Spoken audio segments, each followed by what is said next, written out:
असंच मूर्तिकारांवरही अनेक बंधनं घातली होती आणि ती मूर्तिकारांची बंधनं आम्ही खासून मुख्यमंत्र्यांपर्यंत पोहोचवली आणि गेल्या वर्षापासून त्या 2 वर्षापासून मूर्तिकारांना कुठल्याही प्रकारचा मूर्ती बनवताना डिपॉझिट घेतलं जात नाही, भाडं घेतलं जात नाही आणि त्याहीपेक्षा मूर्तिकारांना त्यांनी मातीची मूर्ती जेवढी लागेल तेवढी द्यायची जबाबदारी केली।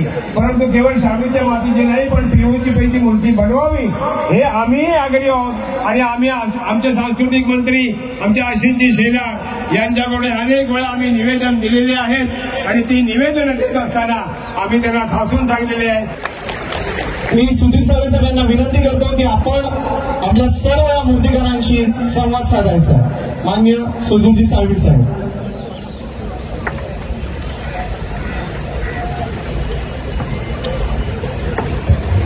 अखिल महाराष्ट्र मूर्तिकारांचं हे संमेलन मराठी अनेक मान्यवर या ठिकाणी बोलले असतील।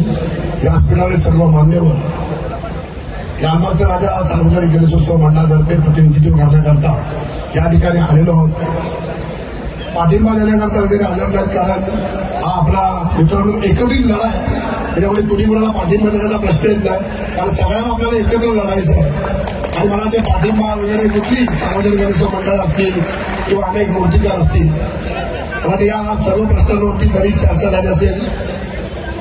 अनेक मान्यवर याच्यावरती बोलले असतील, काही तांत्रिक मुद्दे असतील, काही कायदेशीर बाबी असतील, त्याच्यावरती लवकरात लवकर तोडगा निघणं गरजेचं आहे। महाराष्ट्राच्या संस्कृतीतला हा एक महाराष्ट्राचा मुकुटमणी असलेला हा उत्सव आहे आणि मूर्तिकारांचं संपूर्ण पोट याच्यावरती चालतं। महाराष्ट्रामधील असंख्य मूर्तिकार या ठिकाणी दिसत आहेत, माझ्या भगिनी देखील या ठिकाणी दिसत आहेत आणि आज या ठिकाणी रस्त्यावरती येण्याचं कारण सगळ्यांना माहिती आहे की कशा पद्धतीने हा लढा पुढे जातोय।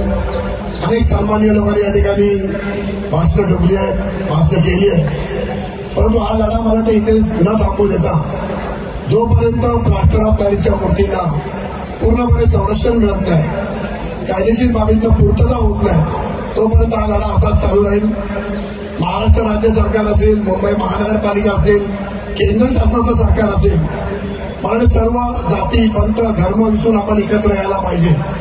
कारण सार्वजनिक गणेशोत्सव मंडळांचं प्रतिनिधित्व करताना आज अनेक उत्सव मंडळ ज्या पद्धतीने या धार्मिक चळवळी चालवत आहेत त्याप्रमाणे मित्रांनो सामाजिक चळवळी देखील चालवत आहेत। जे अनेक उत्सव मंडळ आज सामाजिक चळवळ चालवत असताना कित्येक वर्ष 100 वर्ष काही उत्सव मंडळांना झालेली आहेत आणि सामाजिक चळवळ धार्मिक चळवळीबरोबर चालवतात। कारण 10 दिवस जरी गणेशोत्सव असला तरी 354 दिवस हा सार्वजनिक सामाजिक चळवळीचा उपक्रम चालवताना ही अनेक उत्सव मंडळं या महाराष्ट्रातील अखंड हिंदुस्थानामध्ये आपलं योगदान देत असतात। महाराष्ट्रातील मूर्तिकारांच्या समस्या उरलेल्या वेगळ्या, परंतु आज मला वाटते अंतिम टप्प्यामध्ये या काळापासून आपण मला वाटते मूर्ती बनवायला घेता म्हणजे पनवेल पासून अमरापूर सारखा ठिकाण असेल त्या ठिकाणापासून मूर्त्या बनवायला सुरुवात होती आणि आज निव्वळ हा लढा एका विशिष्ट मूर्तिकारांचा किंवा सार्वजनिक गणेशोत्सव मंडळांचा न राहता सर्व मला वाटते आपण एकत्र आलेलो आहोत आणि त्या पद्धतीने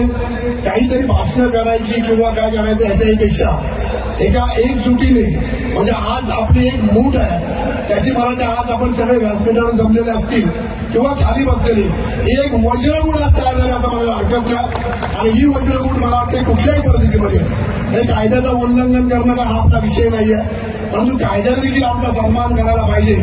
कुणीतरी उठतात आणि एक जनहित याचिका दाखल करतात, एक घरामध्ये बसलेला माणूस ज्याला उत्सवाशी संबंध नसतो तो जनहिताच्या याचिकेसाठी कोर्टात जातो आणि न्यायालयात जातो आणि मग जे लोक रस्त्यावरती उतरतात, जे आज सार्वजनिक व्यवस्था बघतात, जे एवढे मोठे उत्सव साजरे करतात, जे आपली परंपरा टिकवतात, मग ते कोण आहे?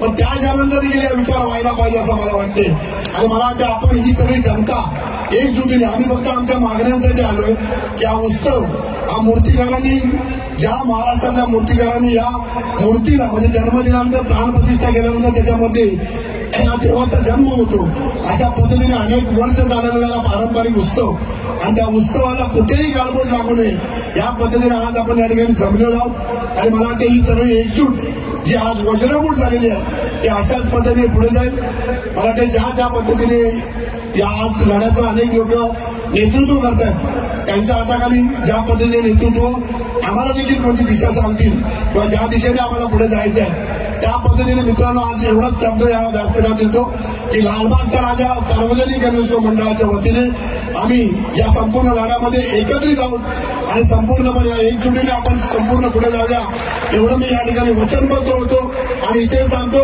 जय हिंद, जय महाराष्ट्र, जय गणेश.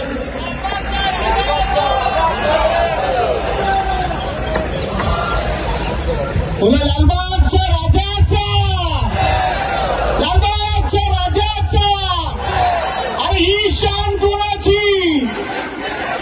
खूप खूप धन्यवाद सुधीर भाऊ. आपण या ठिकाणी वेळात वेळ काढून बरं फक्त सुधीर भाऊ आलेले नाहीये तर संपूर्ण आपल्या लालबागच्या राजाचे मानद सचिव असतील, संपूर्ण कार्यकर्ते असतील, सर्वजण या ठिकाणी उपस्थित आहेत. त्यांचं सुद्धा आपण जोरदार टाळ्यांच्या स्वागत करूया. कारण आज खऱ्या अर्थाने या सर्वांसाठी आपल्याला हे पाठबळ जे मिळत आहे हे खऱ्या अर्थाने खूप महत्वाचं आहे. आणि या लालबाग सारख्या ठिकाणी या गणेशोत्सवाची सुरुवात जेव्हा झाली त्यावेळेला जो जनसमुदाय आपल्याला पाहायला मिळतो की जेव्हा एक एक गणपती ह्या रस्त्यावरून आपापल्या पंडाळमध्ये जात असतात त्यावेळेला जो जनसमुदाय असतो त्या जनसमुदायाला पाहू शकता की ह्या बाप्पावरती श्रद्धा ठेवणारे, त्याची सेवा करणारे किती कार्यकर्ते आहेत, किती गणेश भक्त आहेत.